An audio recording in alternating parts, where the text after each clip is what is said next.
The following is a conversation with Andrew Booth, the founder of KZN Trail Running.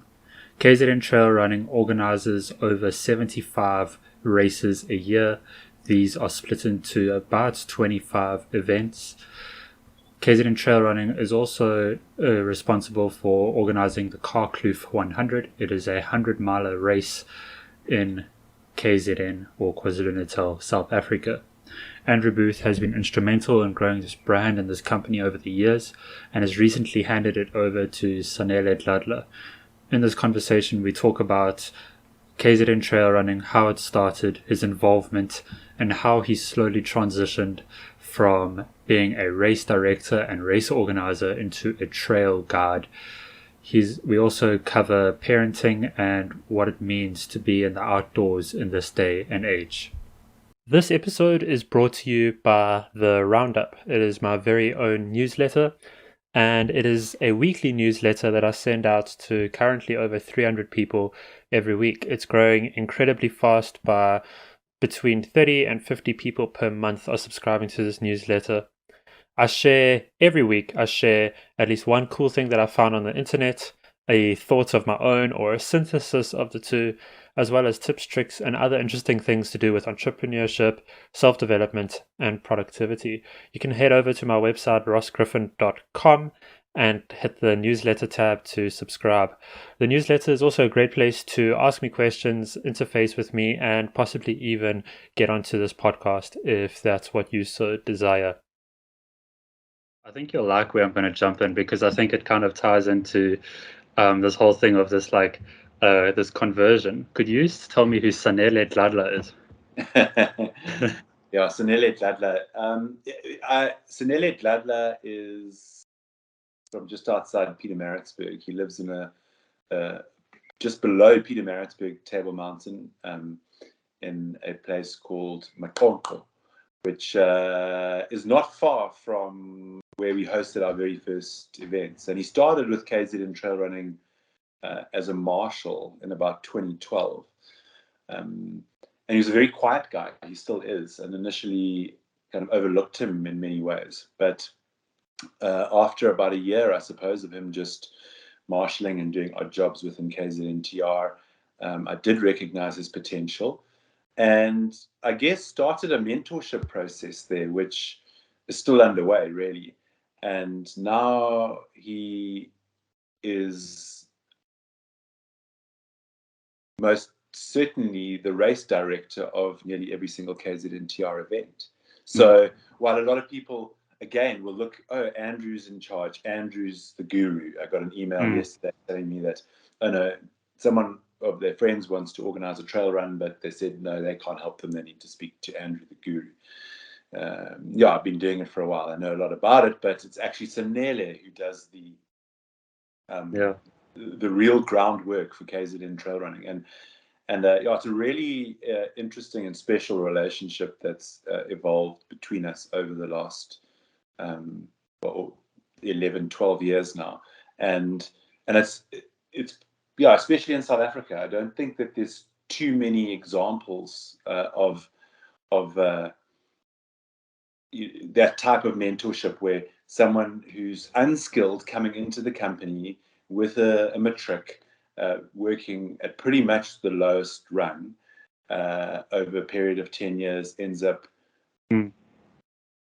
race directing. And when I restructured at the end of last year, so this has been our first financial year in the restructure,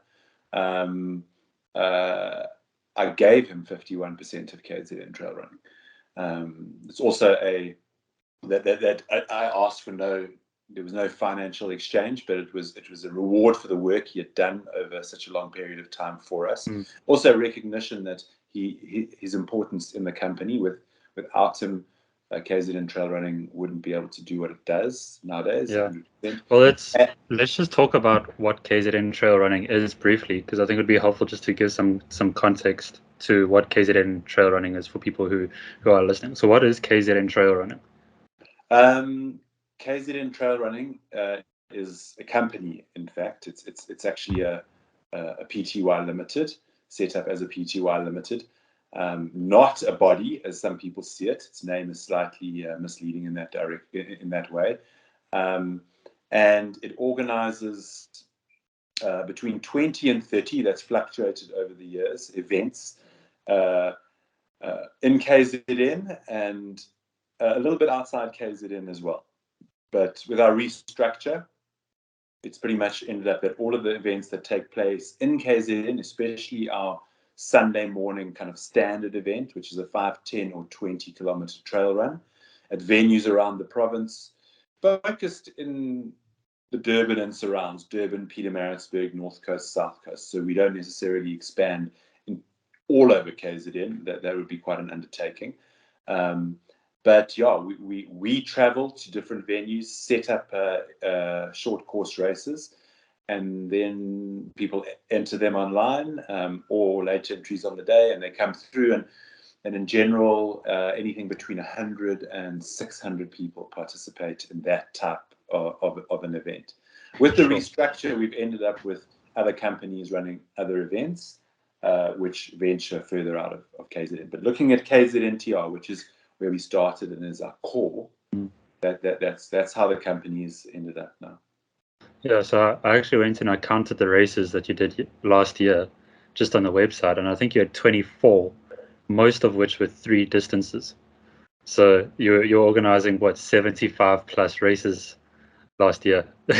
Yeah, a lot of people do separate out the distances into an individual race, which is true. I actually look at them as an event. But yeah, and if you look at it, I mean, how many weekends are there in a year? All of them take place on weekends. So it takes up a lot of time on weekends. And then, of course, during the week, people don't really treat Monday and Tuesday as our weekends, as we like to try and treat them, having worked hard on Sunday. So in many ways, it's 365 a year. We try to take a break over Christmas and get ourselves rested a little bit, because the New Year's always a good time for us. A lot of people, just like the gymming industry, a lot of people want to take on trail running. New year, new me. 100%. So we see that injection come in, and we've had a good start to this year and exactly that flow. And yeah, I think this last year we actually adjusted strategy slightly post-COVID. And put in fewer events. We decided not to repeat a single venue, so almost make them more sought after.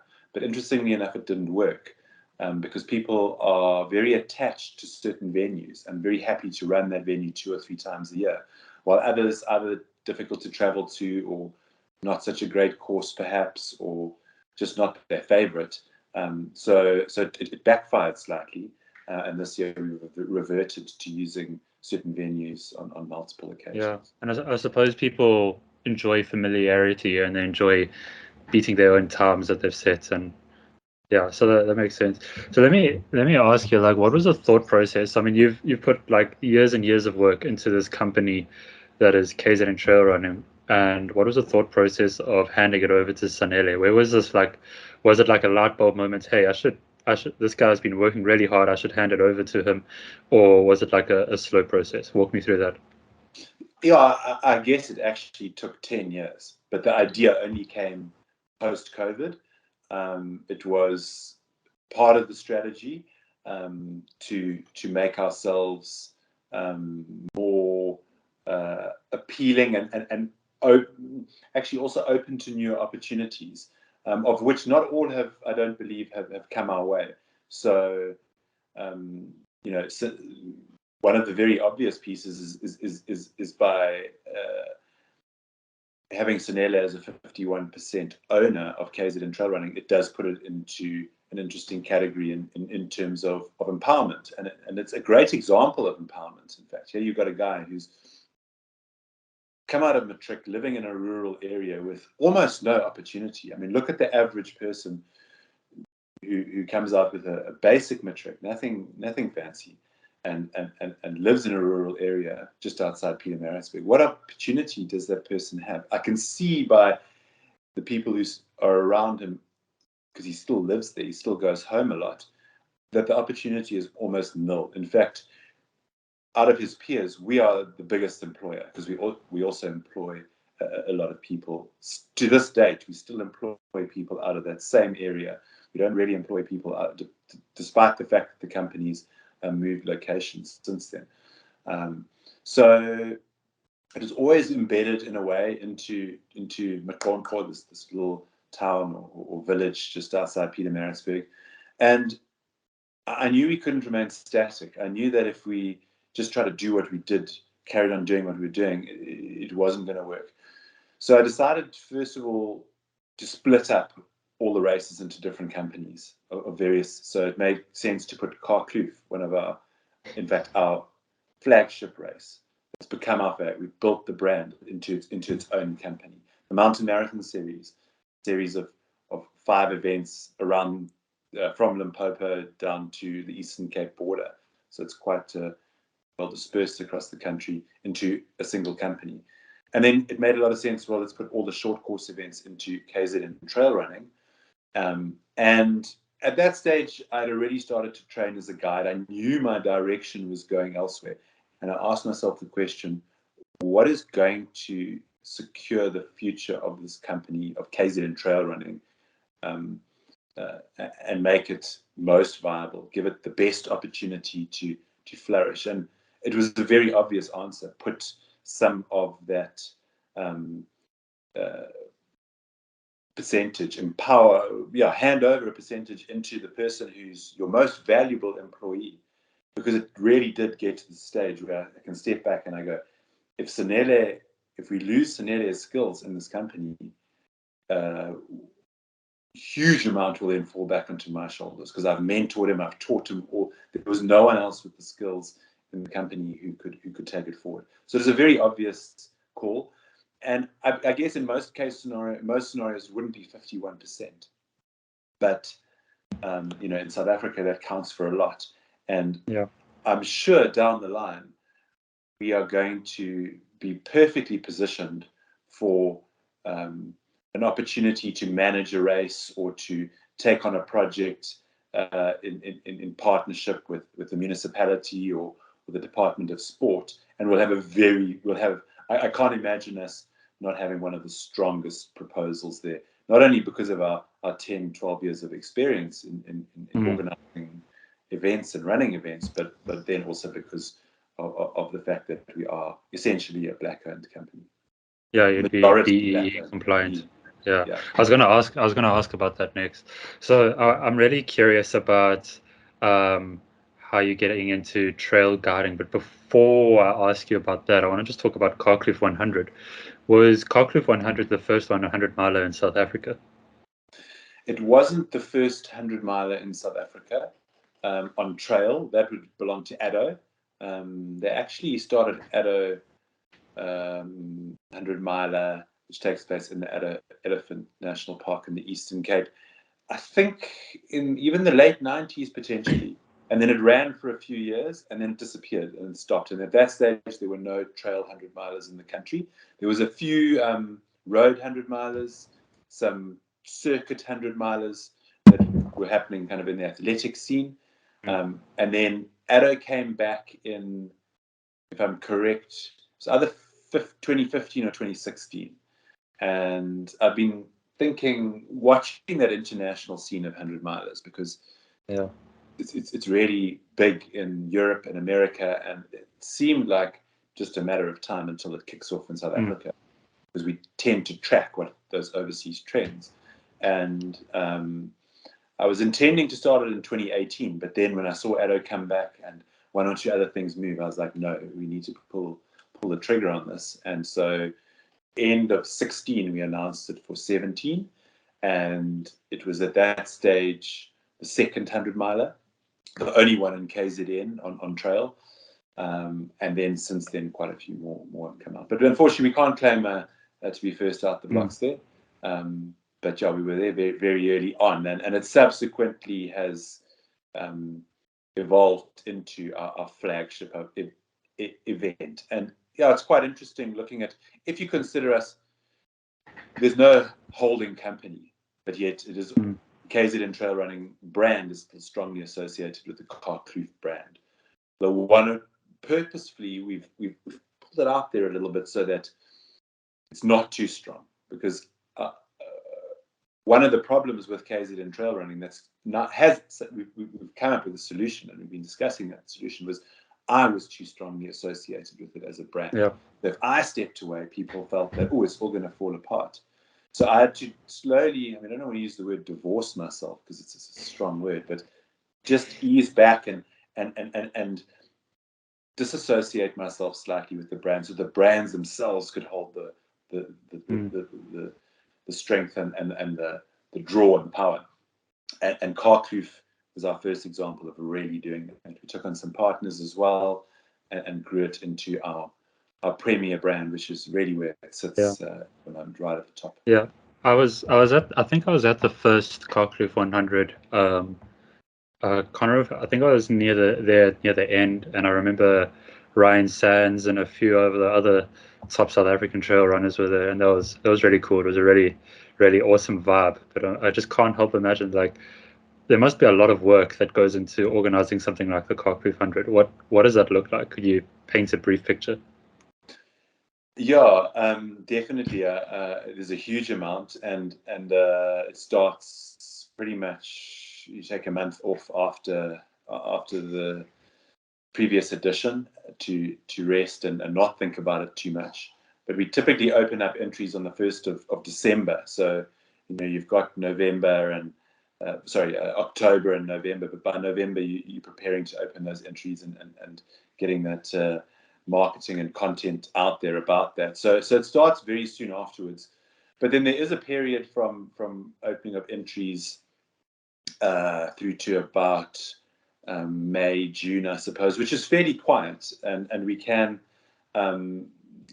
use that time to talk to our partners, talk to the landowners, talk to a variety of people and start to prepare.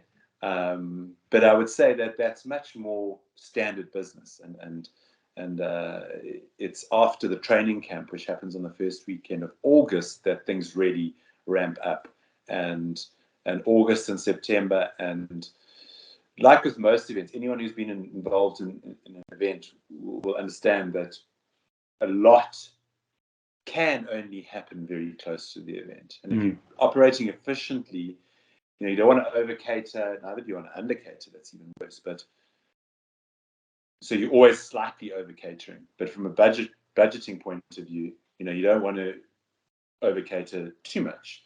Yeah. So we take entries all the way until the 1st of September, and then certain things can only be finalized after that. So those 3 weeks, it always takes place around the 24th, 25th of September. There's a long weekend there, and those 3-4 weeks leading up to it are super intense. There's a lot. Sure.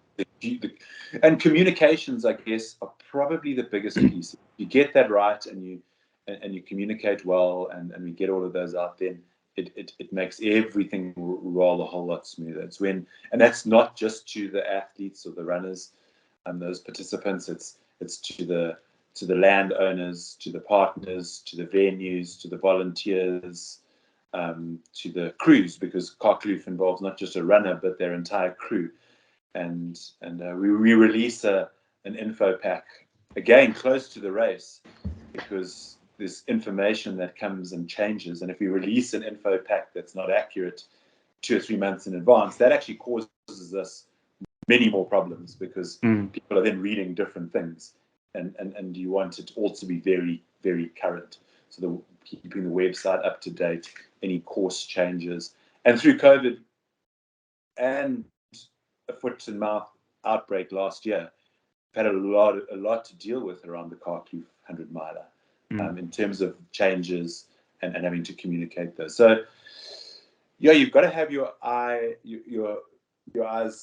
out there, and you got to be on the ball, have your, what's the right word, close to the ground, know what's going on, and be able to react and move very, very quickly.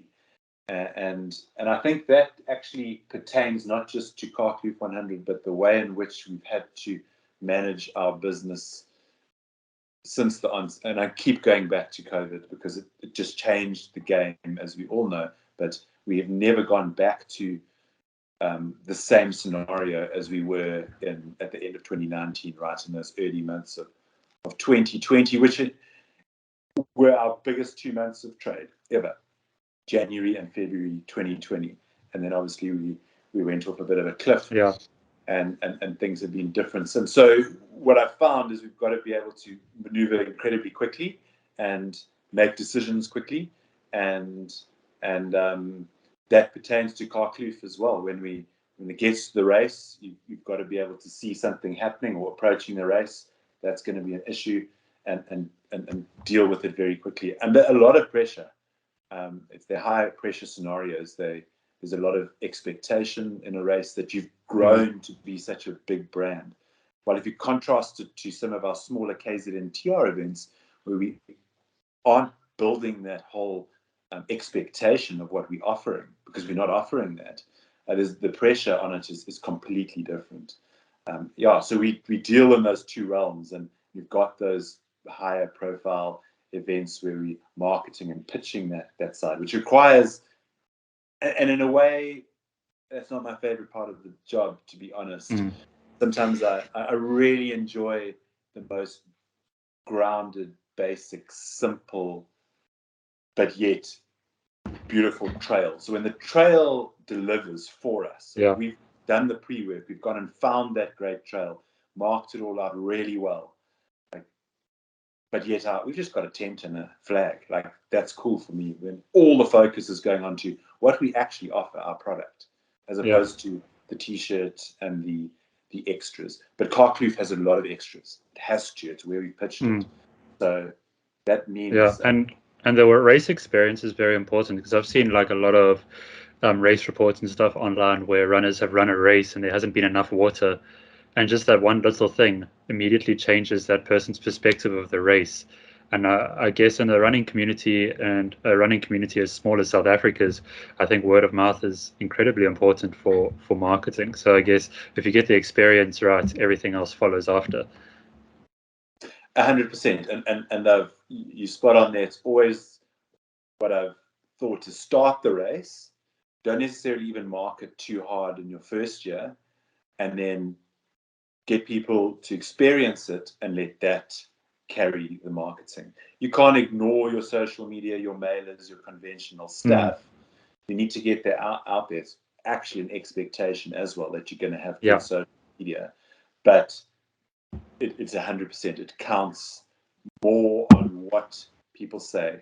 Because someone who comes in, a new customer, a new runner, a new person into the system, they immediately asking other people, what races should I do? This is where I am. I'm starting out. What should be on my list? And they are looking at social media, and they see what calls to them. But I think more decisions are made on what other people say than on what we say. Because it's, of course, we're going to say they're good. Although I feel we're a very honest company, and when we mess up, we're very honest about that. We put it out there, and we apologize because we make mistakes. We had a race very recently where we had 350 pre-entrants and 175 late entrants. And those 175 late entrants, so the percentage of the field coming in, pushing those numbers to over 500, and we weren't actually well enough prepared to handle that number of people. And one or two people didn't get water at an aid station. And of course, it came back thick and fast. We knew there was a reason, and it was understandable. But especially those who are experiencing us for the first time, that's critical.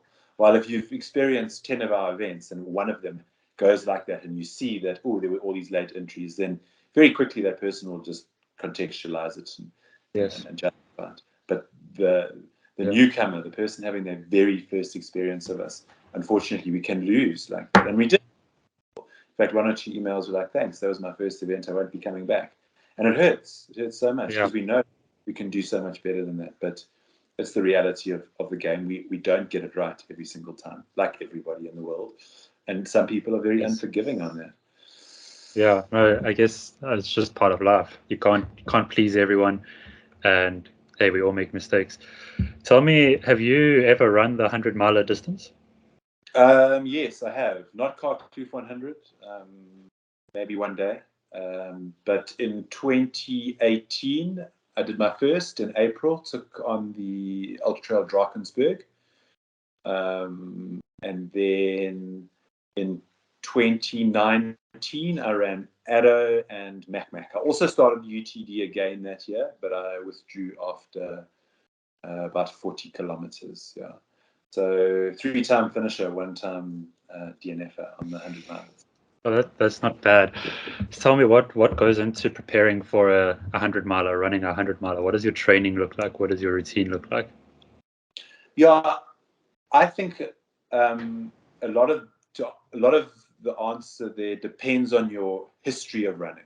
So if you've never run at all, or if you are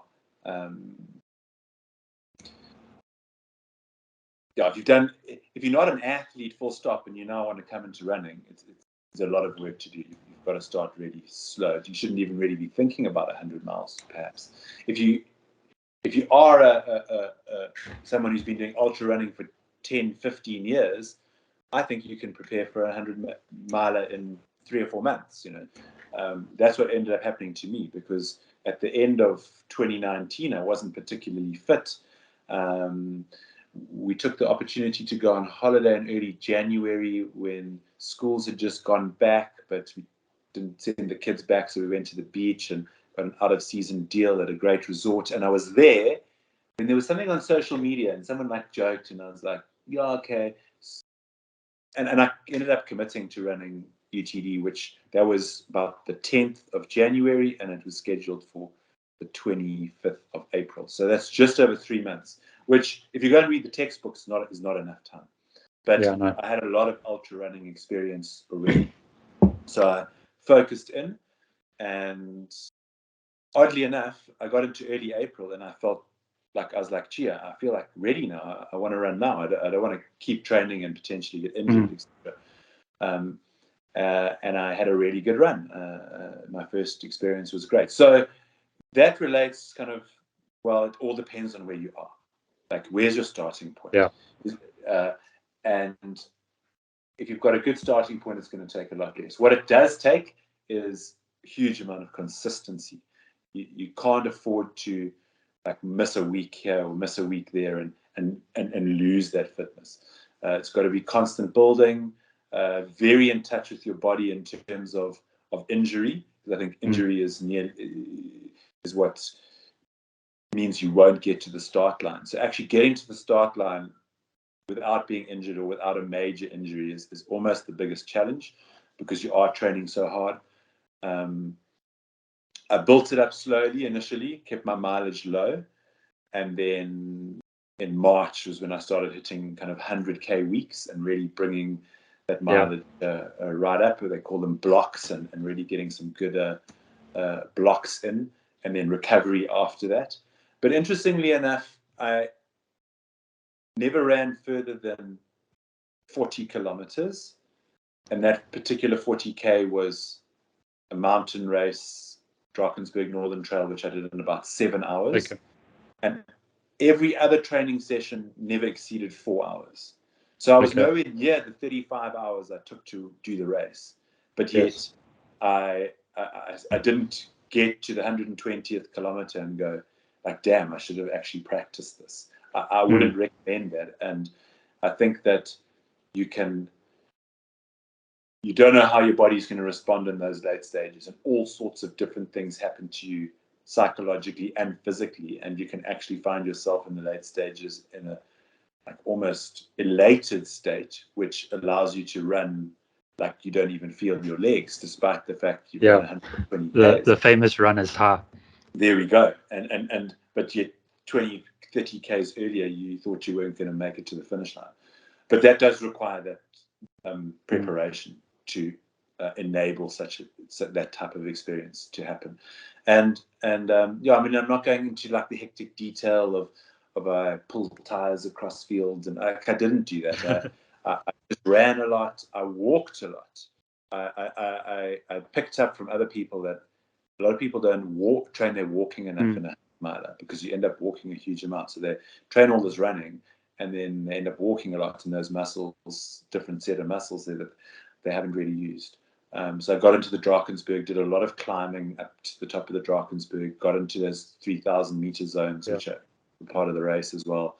They say, try and replicate what you're going to do as much as possible. So there's no point in training on a track for a yearly 100 mile, although it might be part of your overall training program. So I'm not going to talk training program. I'm just going to say that it took like a real mental commitment. I really wanted to run it. I really wanted to add 100-miler finisher onto my list of things that I've done in my life. Yeah. I thought about it for a long time. I'd run 8 Comrades, but Comrades wasn't doing it for me anymore. And in the 9th, I stepped aside at 40 Ks and was like, no, like I can either just suffer and suck all the pain and get to the finish line, which I've done 3 or 4 times before in this race when I haven't had a good one, or I can go, no, I don't want to do that to myself today. And I decided that. But then in the 100-miler race, I did want to do that to myself. I had to in order to get to the finish line. And someone else signed up yesterday for Kampersrus 100, and she put out a post and said, like, what tips? Can anyone give me tips? And I wrote 8 tips, kind of off the top of my head. And then Lauren, my wife, who does quite a bit of social media, was like, "Oh, we have to publish that." So she really liked it. I haven't got it in front of me here. Can I? Will I stay if I? No, let's see if we can find it. Just while you're finding that, I remember Bruce Fordyce saying about Comrades, his training. What he would do is he would wake up every morning and just try to stay on his feet until he did his training run, and then he would do his training run, and then just keep staying on his feet just to simulate that, like being on your feet all day kind of feeling, being on tired legs all day. So I think that kind of corresponds to what you're saying about just simulate what's going to happen on race day. 100%, and it is about time. The training for ultras isn't about. It is about time on your feet and having multiple long days out there. So when I say I didn't go further than 40 Ks and my furthest run was 8 hours in this, I did walk to the top of the escarpment, trek to the top of the Drakensberg escarpment and back down multiple times. And that would probably be like an 8-9 hour day, but I'd only do 30 K. But obviously you're gaining a lot of, and you'll see that in training plans that a lot of professionals, they don't talk mileage that much. They talk hours elevation gain. Yeah. But here we go. I've pulled it up, and she said, actually, I've got to go out of the comments. There we go. Entered Kampersrus 2023 on a whim this morning. Like, it's a bit of a thing to enter on a whim, she says, but I do understand that as well. She obviously had a calling, and something inside just rang and said, "Do this. It's gonna be something special for you." And so she did it. Any runners who've done it before and have amazing advice for me, specifically on how to survive / enjoy the race, as well as any lovely special sneaky tips. So my 9 points, or the 10, that is 9. 1, assemble a great crew. I think that is the most important thing. If you've got a great crew to support you through the race, and Kampersrus is certainly geared towards crews. It's very accessible, and it's got paces and all sorts of things. You can have your crew with you. Follow a training plan, or even better, sign up with a coach. That's number 2. Number 3, attend training camp in August. Number 4, don't believe it's flat. Train for the climbs. Even though they are not as hectic as other 100-milers, it's still 100 miles. Number 5, get your shoe and sock combo right. Number 6, work on a nutrition and hydration strategy, but be prepared for it not to work on race day and be ready to adapt. That was number 6. Number 7, prepare physically and the mental strength will follow. Number 8, keep imagining yourself crossing that finish line. And number 9, you'll question yourself along the way as to why you signed up on a whim. And the answer can only be found at the finish line. Sure. That is incredible. I'm not surprised Lauren turned that into a blog post. Yeah, she's in the process of doing that. Yeah, and I guess I love what you said about assembling a good crew. I guess 100 miler is like the most team orientated form of running. Yeah, definitely. And Carkloof is the most team orientated 100 miler in the country. That we can claim for sure. Yeah, Because when we set it up like that intentionally from the beginning, brought in paces, out and back course. So once you've run to your turning point, you know exactly what you're doing on the way back. Which for some people, they say, oh, it's a bit of a mental game. But it does make things easier. If you can just yes, imagine, oh, I need to get to that aid station and then to that point and then over that hill and then there, as opposed to just going in blind and you're not quite sure when the next thing's yeah. coming. Um, You and can kind of segment your day up. It's not just 100 miles. It's I've got 30 Ks and I've got 15 Ks and 20 Ks. Precise. It's yeah. I've heard a lot of people say it's very much a mental game. Yeah, very mental, and your body at some point is going to tell you to give up, either through cramping or vomiting or just often it's one of those, and if you aren't prepared to push that limit and to go, I'm not going to listen to you now. There's maybe times when you should listen to those inner those signs and those inner feelings about how you're stressing your body, but what I found is that it's almost like it eventually your brain or your body eventually just accept that you're not going to stop because you're not, even though you might feel like that. Even though I mean, there's great stories. Some of them are quite. Or you don't want to talk about them while you're eating, but you know, people really suffering through Yeah. all sorts of pain, from vomiting to feet to headaches to hardly being able to move, but just Mm. continuing to move. And it's almost like at some point the brain or the body just goes, or together they go, okay, Andrew, we accept what we're doing now. And then they go. Yeah. And then you feel better. And I've finished, personally, I've had great finishes to each run. And I think that's the mental part coming through, which, as you've seen, one of those Mm. points, you can't achieve the mental strength without the physical strength, in my opinion. And some people Yeah. are like, oh, you got to be hard. Like, that's not mental strength. That's just like No. gut. Mental strength is knowing how strong, how well you've trained, how strong you are in your body, applying it at the right, um, so going out at the right pace, knowing that when you hit that hill, you're going to feel tired, Mm. but knowing that you're going to get over that and through that. So it's a lot more controlled than I think a lot of people think what mental strength is. A lot of people think mental strength in running or sport is just guts, but Yeah. it's not. It's actually quite. It's something that comes with, as I said, the training, and it's adjustments in your brain that then allow you to be Mm. quite confident in what you're doing. And I think the mental strength differs from discipline to discipline because in a 5K, the mental strength is, yes, I'm out of breath and I feel like I'm about to faint, but I'm just going to keep running at this pace because I know I can. But in a 100 miler, it's when it's dark and raining and you're cold and you're alone, it's all that second guessing and that why the heck am I doing this? And I could just end it now and just make a phone call or just take a nap And under the stopping tree yourself from kind of thing. doing that, as opposed to just hold on to this pace and get to the finish line. And sometimes even making a good decision in those circumstances. So you're not thinking straight. You can hardly add one and one. You haven't got anybody with you for the first half.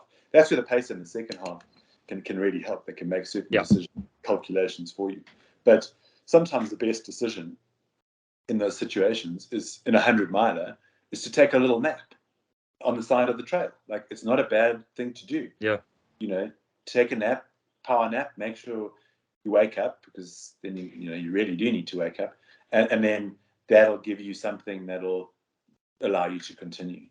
But if you're just gonna keep going, you might just guts it out.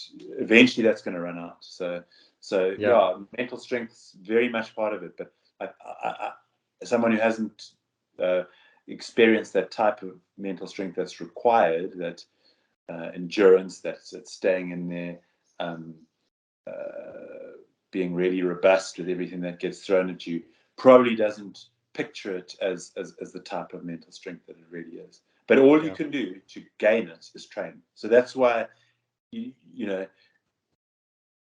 by doing the physical work, the mental work will come. Yeah, absolutely. Now, speaking of mental strength and wondering why you did certain things, could you tell me about being a trail guide? What's going on there? What's that transition? What's that transition about? So I read a book in Christmas 2019, over Christmas 2019. Bruce Bryden, who was a head ranger in the Kruger National Park for a good 30 years, a game ranger remembers, I think that's what it's called. There's quite a few books with that similar name. That's sometimes why I can't quite peg. But I read that over Christmas, and I just started walking in the bush in 2019. So I had my first real walk, like I'd walked in the bush, but I had my first real backpacking, walking, multiple day experience, sleeping in tents under trees in the bush in May 2019. And it immediately appealed to me. We were on day one, and I was like, wow, this is something. And I wanted to be the person. I won't lie, I wanted to be the person in the front. I wasn't that happy with my position in the line, because you walk in single file in the bush for safety purposes. And so I guess that's where it started, and it just scratched. But at that stage, of course, we were flat out. It was one of our biggest years with trail running, and I couldn't really contemplate even leaving it.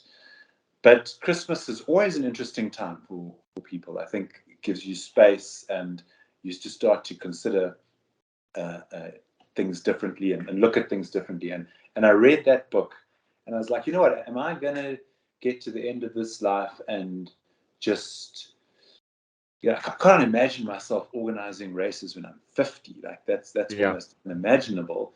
And look at all these experiences he had in nature, which I'm really enjoying. And yeah, some of them are quite scary in a way, close shaves here and there. But equally, like that's a life I'd really like to live.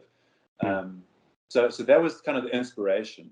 And I signed up on Boxing Day. I sent an email to the Wilderness Leadership School in Durban, started by Ian Player, probably definitely one of South Africa's most famous conservationists. In the 50s, he saved the rhino, basically. He was one of the heroes behind that. Unfortunately, he passed away a few years ago, but I did get to meet him, actually, once. And even in that one meeting, he had an impact on me, although that was quite some time ago, probably about 2009 or so. Anyway, signed up on Boxing Day. I wrote them an email. They responded that on Boxing Day. They responded the next day, and it meant that I had to drive from where I was living in Howick at the time to Durban every single day for lectures. And we also went up to the Umfolozi, the Hlui Umfolozi, to do a lot of practical work. How long is the course? That was a 3-month course to do your basic intro. It's the FAGASA course, which is the Field Guiding Association of South Africa, who the main organization. They're not a training body; they are a certification body. So they certify people to as guides, and then you can work your way up into different areas. They even do marine and mainly focused in the bushveld. And then you've got your guides who specialize more in kind of driving and lodges and safaris, and then you've got your walking guides. So I was always going to go the walking channel. And you were doing this in and amongst race organizing? Yes, I was doing this in and amongst race organizing. So January. That is quite a feat. 2020, driving up and down to Durban every day or most days for the lectures, staying on top of the trail running as much as I could. But by then, we were 10 years in. So Sanele was very experienced. Lauren was doing a great job. Still continues to do a great job on the social media. And we had some good administrators in place. So to be honest, yeah, of course, I had to keep kind of tabs on things, but there was a lot of support to make things happen at KZN Trail Running, and there was good momentum there. The entries were good, the cash flow was good, so it didn't feel too strenuous. It started to feel a lot more strenuous when COVID hit, and then all of that disappeared. But at the same time, I was like, well, crumbs, at least I've got another option here, and I'm working on a new skill that in the long run, if eventing, which has obviously taken a hit in COVID, doesn't work out, well, I can shift. But that certainly wasn't the reason that I got into it. It was a desire to be out in the bush with groups of people, smaller groups of people. The large groups that we were experiencing in trail running did take their toll on me. By nature, I'm an introvert, so I re-energize alone.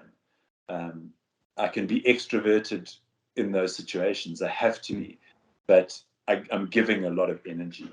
I'm not getting much back. So afterwards, I'm really tired, and I need to sleep. If it's been a stage race or Kampersrus 100, it's multiple days, if not sometimes weeks, that it takes me to recalibrate. So I didn't enjoy that element, and I will still discover.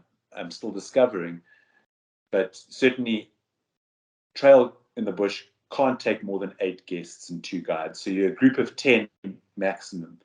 But it is very intense in a way, because you always around one another, because you can't just wander off into the bush. No, you can't. As the guide, you have a bit more leeway, because one guide can stay with the group and the other guide can perhaps separate themselves briefly. But you're right. So in that sense, it is quite intense, because you've got people around you all the time. But it's only 10 of you. You'll know your other guide well normally, and then 8 people.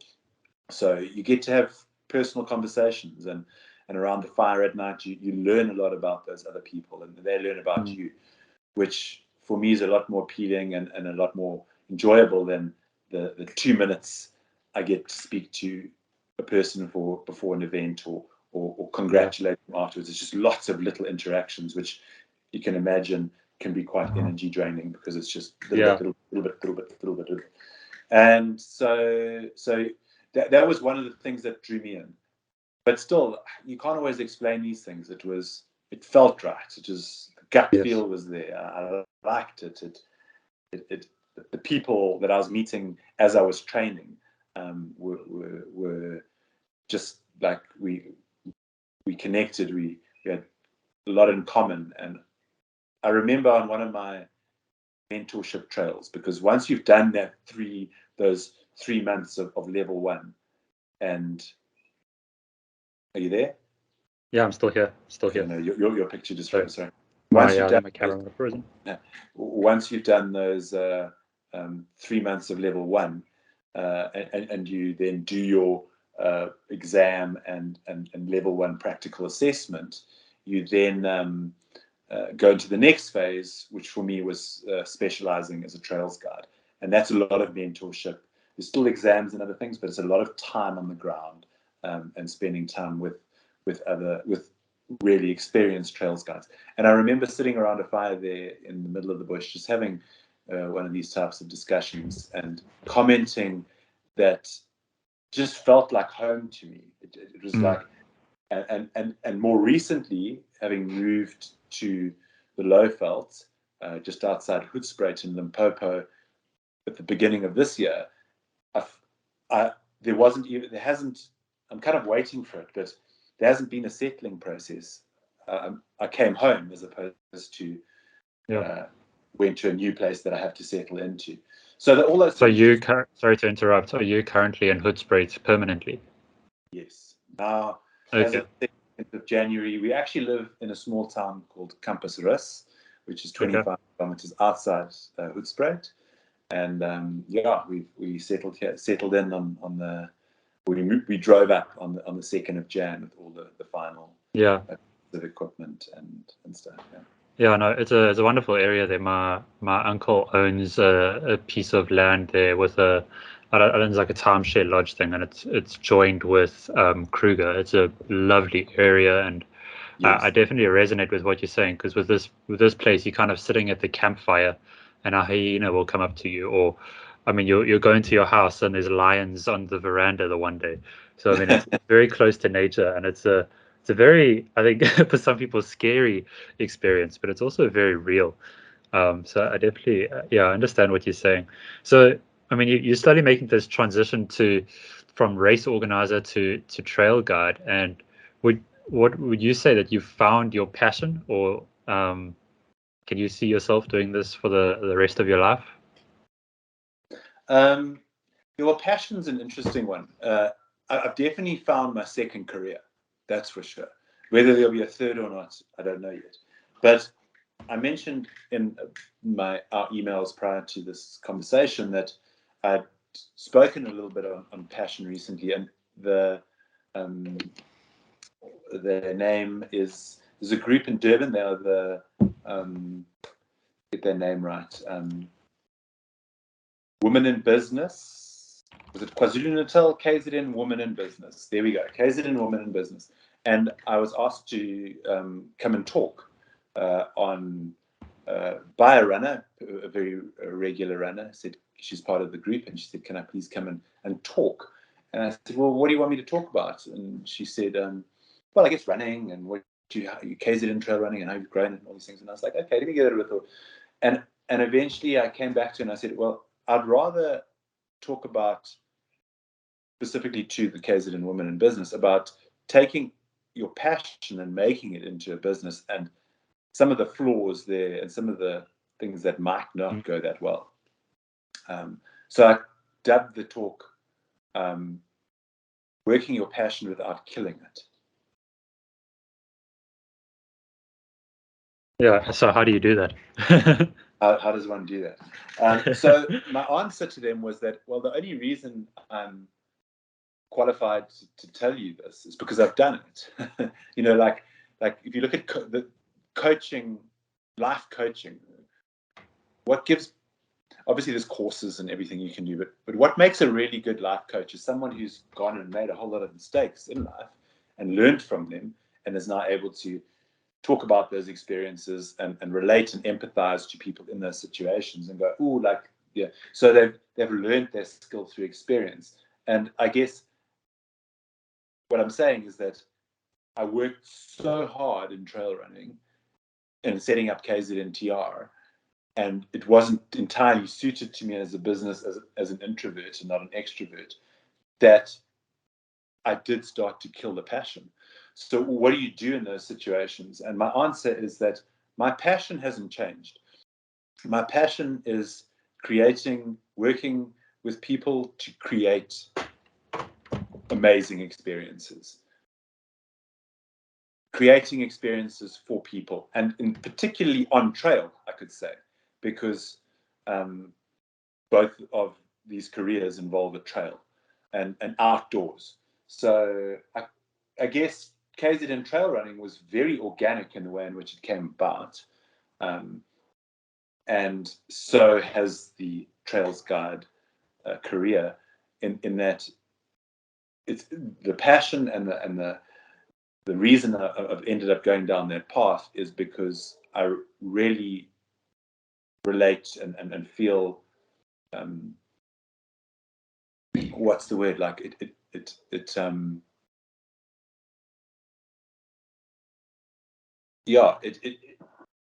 gives me a lot of geez, what is this? They're so hard to describe sometimes, but you know, when I'm putting on a good event and we're all working together, and that I can see what a person who's gone and run, whether it be the 5, the 10, or the 100 miler, has gotten out of that. And it's all about body language and what's exuding out of them on that finish line. Yeah. Or when we're taking a person into the bush for the first time, and they, as you said, they're really scared. But by the time they come out, they've found a space that's almost sacred to them, and they want to come back, re-experience that. That gives me a huge amount of fulfillment. So that's really where my passion lies. It's almost like that person's gone through some sort of transformative experience. Absolutely, in both situations. So it's providing experiences that have the potential to transform. I can't make it transform. It's partly the person's got to come and do the race or have the trail and be open to it. But that's my passion. I'm just practicing it in different forms. And I've kind of killed the eventing one, because events also have a lot of red tape, a lot of paperwork, a lot of this, a lot of that, a lot of people, huge amount of coordination. So that part of started to weigh really heavy on me. So I guess what I've done is gone, okay, let's shed the heavy part and take the parts that you really like and find something that you can offer that is a lot lighter on you and suits you better. And I think that's where I found it in trails guiding. And it takes me into very natural spaces, like some of the most pristine. I have a deep love for the wilderness, and things happen to me when I'm in the wilderness, whether I'm guiding or being guided, that I've never experienced elsewhere.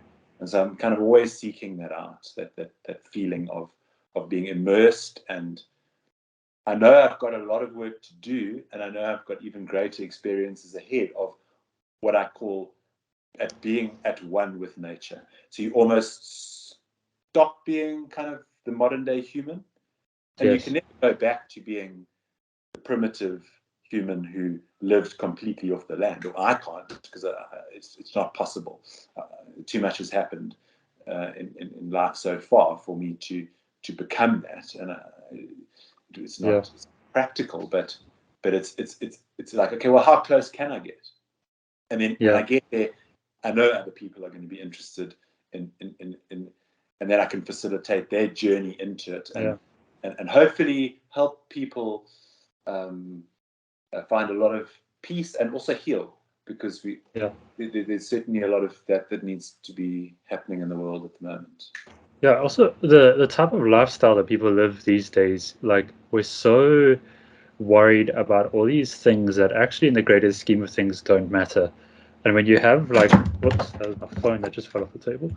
When you have an experience like that outdoors, especially something special, like a guided trail tour for a couple of nights, I think it really opens your eyes to what actually matters and like the whole world that's out there. Because we're as modern day humans, we're like so like focused on what's in front of us, answering emails, checking social media notifications. Like I've often found, if I just spent like 2 days camping in the bush, I come back and I'm like, you know what, it actually all doesn't matter. And there's like, it's I guess it's that whole thing of like, is this the life I really want to live? My wife and I, we actually made this New Year's resolution for this year is just spend more time outdoors. That's it. Like we just want to spend more time outdoors, and that's really been our thing. I want to segue the conversation a bit to.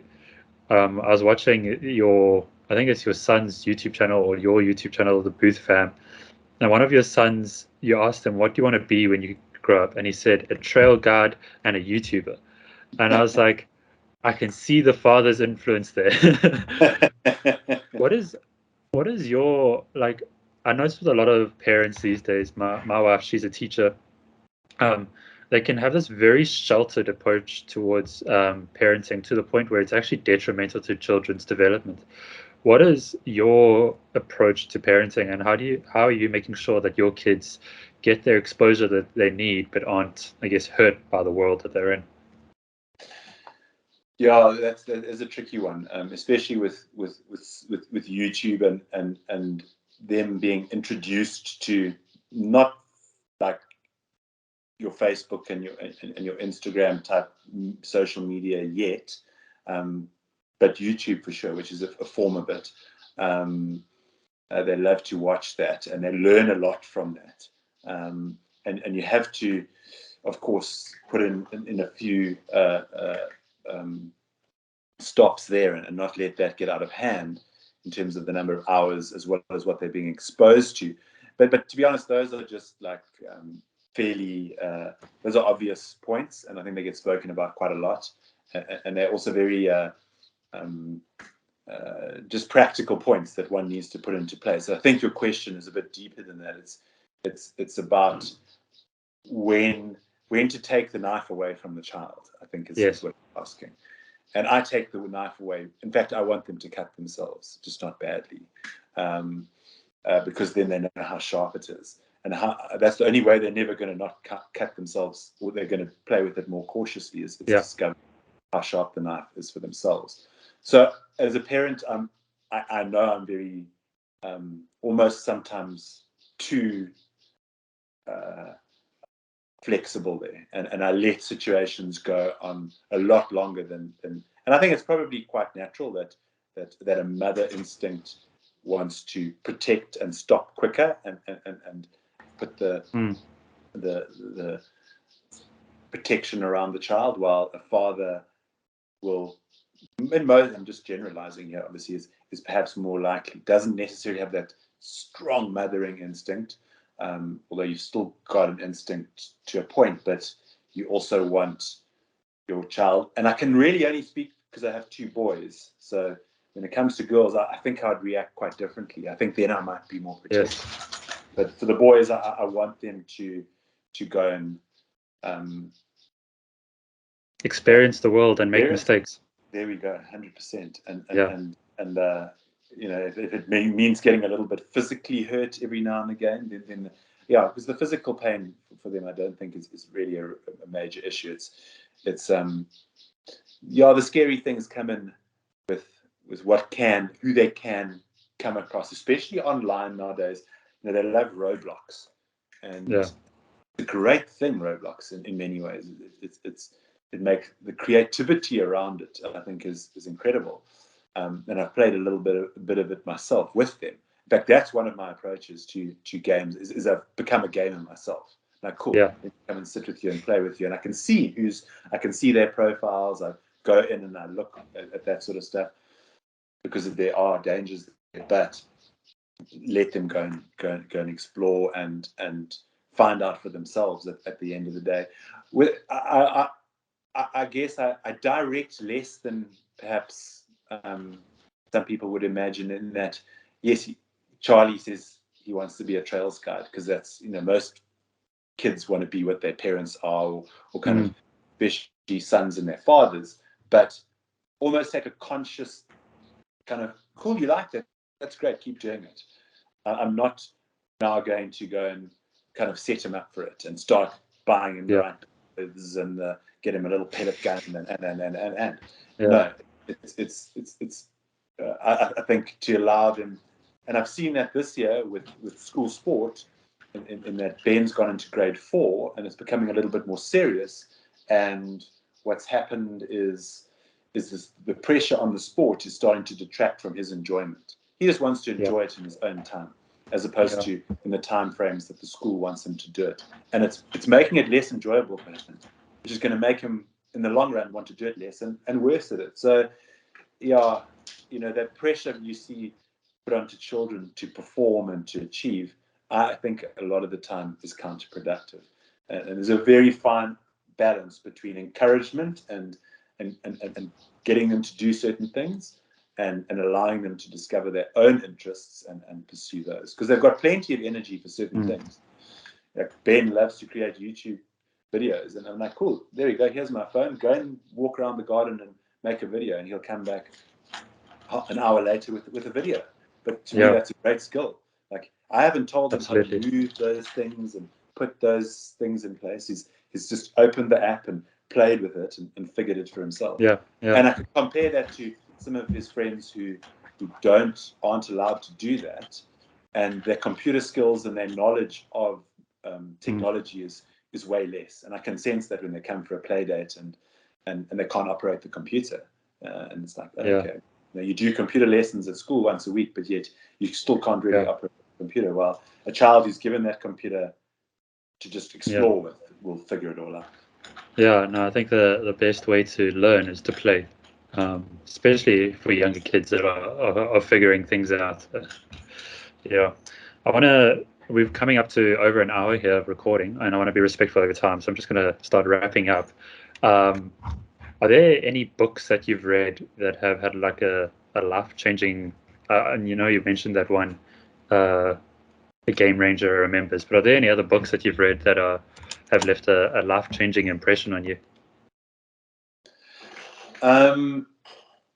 The one very recently, and it's got to do with guiding style and what one exposes or shows one's guests on a trail, has been very impactful, and it's called The Black Lion, I think. I'll confirm that with you. But it's about a guide who actually grew up just outside Limpopo, in a rural area, walking 8Ks to school every day, in that type of a scenario, which is not atypical in South Africa at all, especially he's probably about my age, so especially in the 80s, 90s. And then has now become an incredible spiritual trails guide. So, what's his name, if you don't mind me asking? I've got the book on my shelf. I'd have to go and collect it quickly. Okay. Celo. Yeah, no, don't worry about it. Celo, but his surname eludes me. I'll send it to you. I'll send a picture of it to you. But what it did for me, what that book did for me, was that it showed me a way of guiding that I was really resonated, because for me, going out there is not about seeing stuff. It's not about going to look at the big five or even smaller animals or even those tiny little insects.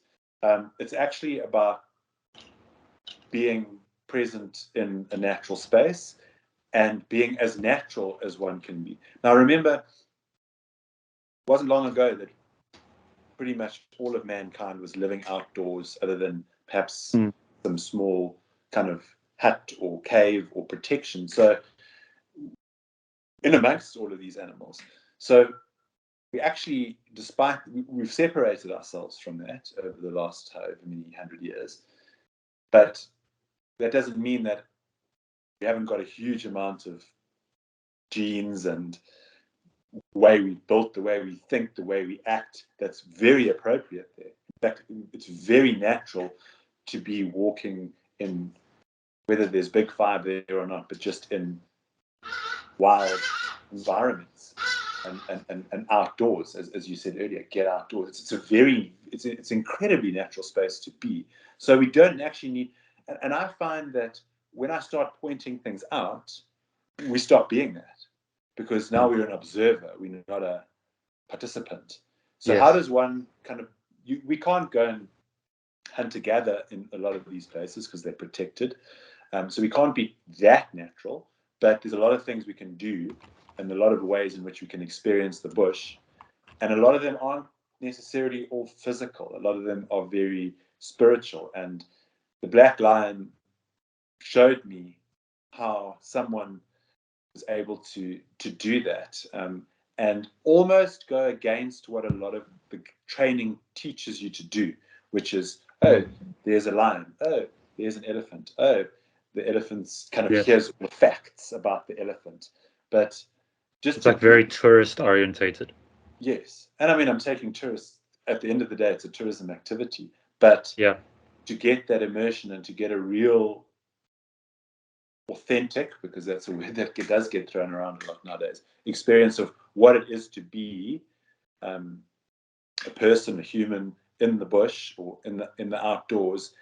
Because when we, even when you see someone get really excited about seeing something in the bush, and the natural thing would be to go, oh wow, that person's passionate about the bush, but yet that person has separated themselves by elevating what they've seen and getting excited about it. If you're truly immersed, you wouldn't be surprised to see it, and you might admire it, but you would also interact with it in some form or fashion. You'd like, okay, well, what is it doing? Is it rare? Is it not? Should I be here? Shouldn't I? And I guess we don't think, oh, we want to eat everything anymore, because that's what it used to be about. Is that a food source? Is it useful to me? But just to observe and be, and not go, oh, wow, like, look at this, it's amazing.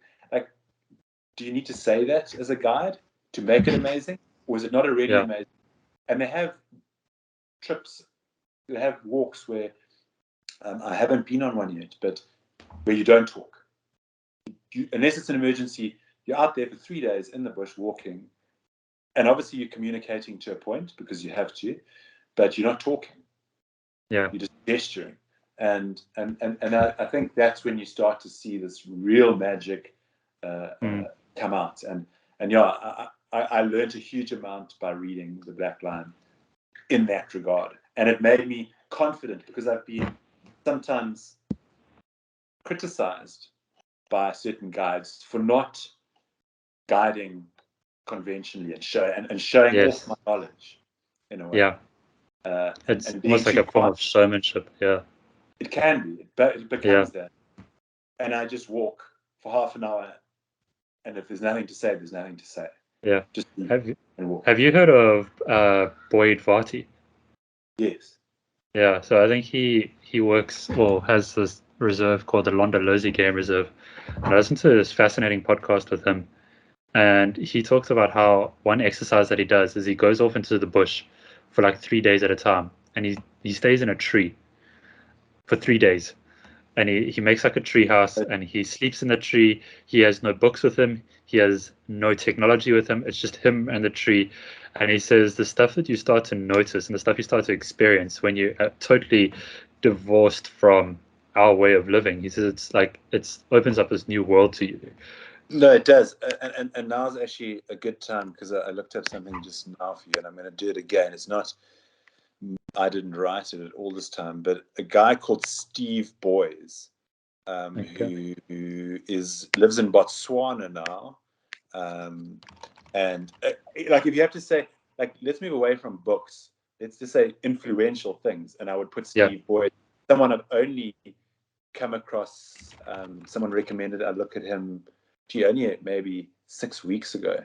But his posts are just so, and he posts on a very regular basis, are just so profound and lengthy. You know, he is a doctor, I Okay. think, ecology, and it's too long to read the whole thing, but he posts a picture of himself, and he said it happened the day after this photo.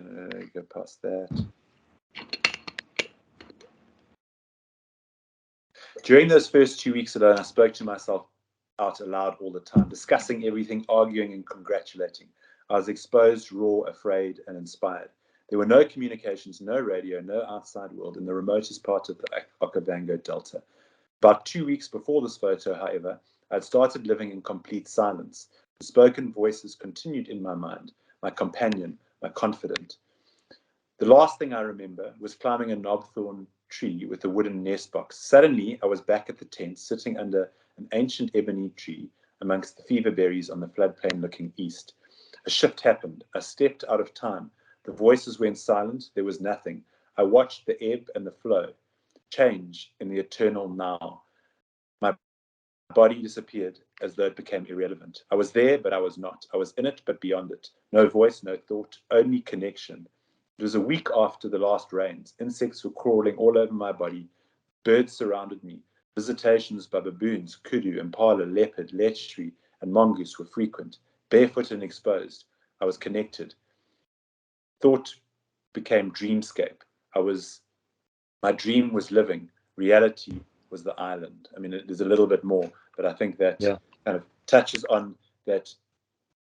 He went to a different space and experienced the world differently, for those moments in time, which, you know, at the end of the day, and he speaks about this, if you read a lot of his posts, you know, everything's connected, and what we see and feel and experience is actually just an edited video that's happening right inside our brain. And yes, it is real, but there's so much editing that goes on that we don't really understand. Well, we know we don't understand the world, and you can just let it all go and become completely connected.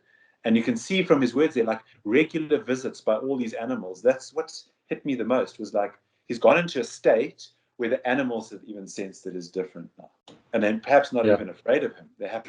They'll just walk and but they seeing him differently from from a normal human being, and that intrigues me. So to go and spend time out there alone, definitely, but also with other people, and then start to introduce them to that. Because I have had experiences of walking with 5 or 6 people, and I think the combination of people is very important.